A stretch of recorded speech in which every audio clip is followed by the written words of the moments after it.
دا د کندهار ولایت یو له مشهورو مارکیټونو څخه دی چې د کندهار لاسي صنایع پکې پلورل کیږي. خو اوس په دغه مارکیټ کې پیرودونکي کم تر سترګو کیږي.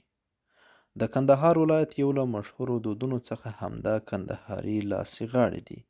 هټیوال وایي که څه هم د کندهار ترڅنګ دا غاړې د افغانستان په یو شمېر نورو ولایتونو او نورو هیوادونو کې هم افغان مینوال لري، خو په کندهار کې اوس بازار سوړ دی.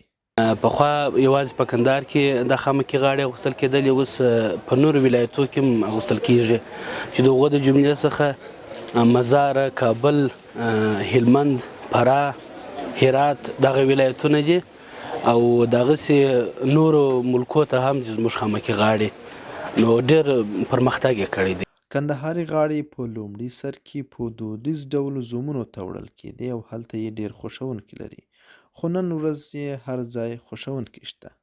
دوستي وکړي د زوم دپاره سیټ و غاړه دا حتمي ده د کندهار په اصطلاح باندې، او اوس د فراه خلک هم دغسې کوي، د هرات خلک هم دغسې کوي، نو دا خلک یې کوي او د ځوانان یې د ځان دپاره هم شخصي رانیسي.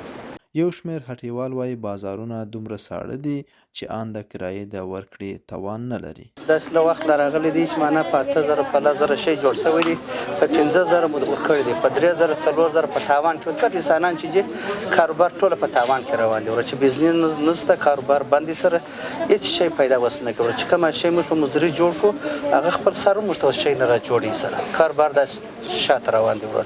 کندهار یو له هغو فرهنګي ولایتونو څخه دی چې لاسي صنایع ډېر مشهور دي.